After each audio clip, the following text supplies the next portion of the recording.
पवन सिंह को आरजेडी से टिकट मिलना बिल्कुल हो गया है तय। ये बात भैया अब इसलिए हम कह रहे हैं कि पवन सिंह बीजेपी के टिकट के चक्कर में दिल्ली लगातार बने हुए थे, लेकिन कल शाम को ही पवन सिंह पटना आ गए।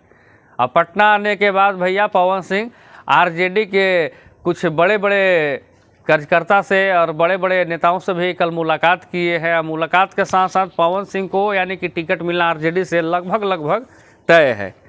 ये बात हम इसलिए कह रहे हैं भाई कि हम जानबे करते हैं कि भाई वो जो न्यूज़ बनाते नहीं है, 3-5 बनाते नहीं है। अब ये बात मैं पहले ही जान रहा था, क्योंकि आरजेडी के कार्यकर्ता से, आरजेडी के लोगों से हमें हमेशा बात होते रहती है। तो कहीं ना कहीं पवन सिंह के आने के संकेत थे, लेकिन आरजेडी चुप्पी साधी हुई थी, इसलिए कि पवन सिंह अगर बीजेपी से ही लड़ रहे हैं तो लड़ने दें। लेकिन बीजेपी से भाई टिकट मिलना पवन सिंह को आरा से आसान नहीं है। इसलिए आसान नहीं है कि आर.के. सिंह का टिकट बीजेपी काट नहीं सकती। और दूसरी बात, बीजेपी में जब तक दलाली नहीं करेंगे, चेंगड़बाजी नहीं करेंगे, किसी का तलवा नहीं सहलाएंगे, आपको टिकट मिलने वाला नहीं है। इसलिए कि बीजेपी में पहले से ऑलरेडी दलाल मौजूद हैं।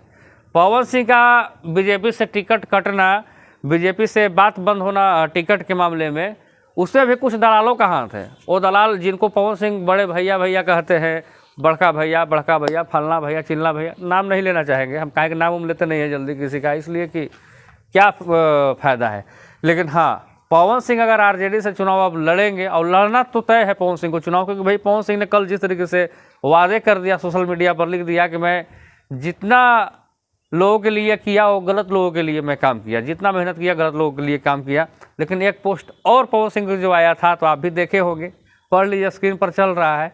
यानी कि पवन सिंह का क्लियर कहना था कि मैं माँ से किया हुआ वादा, अपने पब्लिक से किया हुआ वादा और अपने क्षेत्र के लोगों के सेवा के लिए चुनाव तो लड़ूंगा। यानी कि निर्दलीय में चुनाव लड़ाने का मूड पवन सिंह बनाए हुए थे। अब पवन सिंह आरजेडी में आए हैं, अब यहाँ भी एक व्यक्ति पवन सिंह का विरोध कर रहे हैं। वो विरोध कौन कर रहे हैं? जो कि पवन सिंह के क्षेत्र आरा से ही वो आते हैं, और पवन सिंह के लिए थोड़ा सा नाराजगी उन्होंने जाहिर किया है। जाहिर इसलिए किया है, इसको भी मैं आपको क्लियर कर दूँ।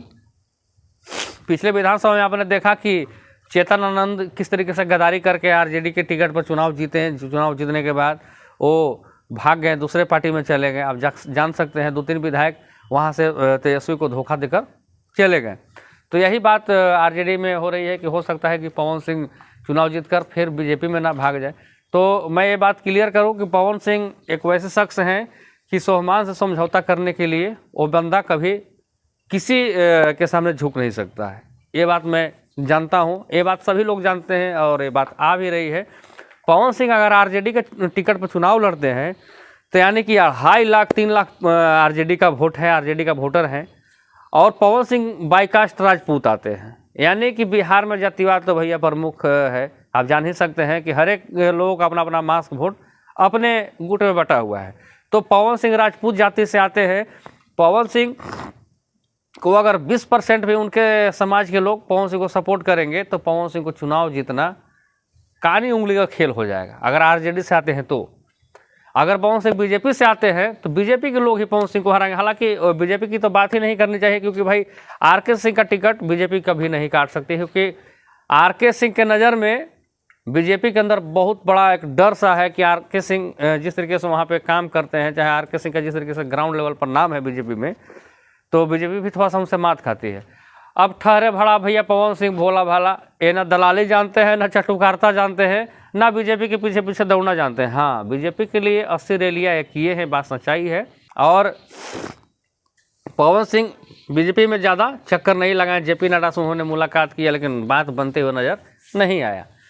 तो आपको मैं ये बात बार बार कहा था कि आरजेडी में पवन सिंह को आना तय है। लेकिन अब मैं पवन सिंह को ये स्पेशल कहना चाहूँगा कि जब आरजेडी में आपको आने का मूड है, तो आपको लालू प्रसाद यादव जी से जाकर मुलाकात करनी चाहिए। वो अपने क्षेत्र में बहुत जल्द, यानी कि भोज के दिन कुम्हार अपने से काम नहीं चलेगा, बहुत जल्द उनको घोषणा करना चाहिए। औपचारिक घोषणा हालांकि बाकी भी अभी है, बहुत जल्द उनको अपने क्षेत्र में घोषणा करना चाहिए कि मैं आरजेडी का सिपाही बनकर, आरजेडी के उम्मीदवार बनकर आऊँगा, लोग उन्हें सपोर्ट करेंगे। भाई हम तो आपको पहले ही बोले थे कि कोई सपोर्ट करे या ना करे, तबाही पवन सिंह के लिए सपोर्ट करेगा, चाहे बीजेपी से आएंगे, चाहे आरजेडी से आएंगे, चाहे निर्दलीय आएंगे, चाहे घड़े छाप से क्यों नहीं आ जाए। लेकिन नहीं, पवन सिंह अब आरजेडी के टिकट पर चुनाव बहुत जल्द लड़ेंगे, क्योंकि तेज प्रताप यादव से वो लगातार संपर्क में रहते हैं, और तेजस्वी प्रसाद यादव जी से भी लगातार संपर्क में रहते हैं, लालू प्रसाद यादव और राबड़ी देवी के साथ भी आप उनकी तस्वीर को देख सकते हैं। तो कुल मिलाकर बात यह है कि कल शाम से ही पवन सिंह पटना आए हुए हैं। पटना आने के बाद कुछ नेताओं से भी मुलाकात हो किए हैं और पवन सिंह का लगभग टिकट मिलना तय है। हालांकि मैं पवन सिंह को कहना चाहूँगा कि अगर चुनाव आप आरजेडी के उम्मीदवार पर लड़ते हैं तो आपको अभी से क्षेत्र का भ्रमण करना चाहिए, न कि गीत संगीत गाने बजाने वो सब तो होता रहेगा, लेकिन अपने क्षेत्र में भ्रमण करके अपने लोगों से जाकर माहौल भापे नापें। क्योंकि भाई आरजेडी के अगर टिकट पर आप चुनाव लड़ेंगे तो भाई आरजेडी के लोग तो भोला भाला होते हैं, डायरेक्ट आपको सपोर्ट करेंगे, लेकिन आपको अपने लोगों का साथ जरूर चाहिए। क्योंकि अगर 10% 20% भी लोग आपको वोट करेंगे तो चुनाव जितना भैया मैं आपको बता ही दिया कि कानी उंगली का पवन सिंह का खेल हो जाएगा। अब मैं आपको इसलिए बात बता दिया कि पवन सिंह आरजेडी में आ रहे हैं कि ये बात कल ही नहीं, कल तो पवन सिंह पटना आए हैं, ये बात पहले से ही पवन सिंह के लिए चल रही थी। लेकिन आरजेडी चाहे जो भी लोग चुप्पी साधे हुए थे कि कहीं बीजेपी से ही पवन सिंह को टिकट मिल जाए, लेकिन भैया बीजेपी में टिकट लेना इतना ईजी नहीं है। बीजेपी के लिए आप काम कर सकते हैं, मन सेवा कर सकते हैं, जन सेवा कर सकते हैं, लेकिन पवन सिंह में एक खासियत कि भैया तन सेवा नहीं कर सकते हैं। अब उसमें आप समझ सकते हैं कि कौन लोग हैं। पवन सिंह जिनको बड़का भैया ये हमारे बड़े भाई, कभी बड़का भैया नहीं चाहते हैं कि छोटका भैया हमारा बाप बन जाए आकर, ये बात सच्चाई है। और एक शख्स ऐसे हैं बीजेपी में बैठे हुए वो पवन सिंह को, चाहे कोई भी सुपरस्टार कोई भी कलाकार को, वो नहीं चाहेंगे कि बीजेपी में आकर वो भी सांसद बने। हालांकि मुंह पर तो बहुत लोग कहते हैं कि मेरा भाई है सांसद बनेगा, चाहे मंत्री बनेगा, मुख्यमंत्री बनेगा, ऐसा कुछ नहीं होता है।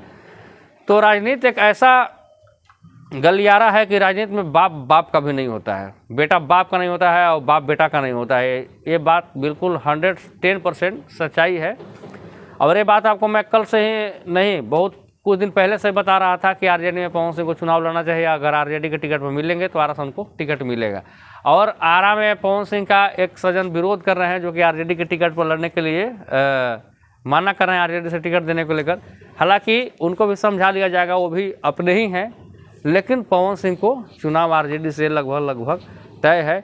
सिर्फ औपचारिक घोषणा ही बाकी है। अब देखते हैं कि आगे क्या माहौल निकल कर आता है। क्योंकि भैया पवन सिंह ने ऐलान जब लिया है कि मैं चुनाव लड़ूंगा तो लड़ूंगा ही, लेकिन देखते हैं कि पवन सिंह का घोषणा कब होता है, पवन सिंह कब घोषणा करते हैं, कब सोशल मीडिया पर पोस्ट करते हैं, अब वही चीज़ देखना बाकी होगा। उसके बाद तो आप जान ही सकते हैं कि आरजेडी के उम्मीदवार बनकर पवन सिंह जाएंगे तो एक तरफा शख्स ऐसा होंगे पवन सिंह कि आरा से पहली बार आरजेडी का है वो सांसद बनेंगे, जो कि आरजेडी में आने की संभावना पवन सिंह का नहीं था। संभावना तो था ही, लेकिन पवन सिंह बीजेपी से टिकट लेने के चक्कर में लगे हुए थे, इसलिए आरजेडी का भी कोई घोषणा नहीं आ रहा था। इस वीडियो के बारे में क्या सोचते हैं? पवन सिंह आरजेडी में आने के लिए क्या सोचते हैं? पवन सिंह को राजद से चुनाव लड़ना चाहिए या नहीं लड़ना चाहिए? कमेंट सेक्शन में जवाब जरूर देंगे। और पवन सिंह को वोट करने के लिए कौन कौन लोग तैयार हैं, कमेंट सेक्शन में जवाब जरूर देंगे।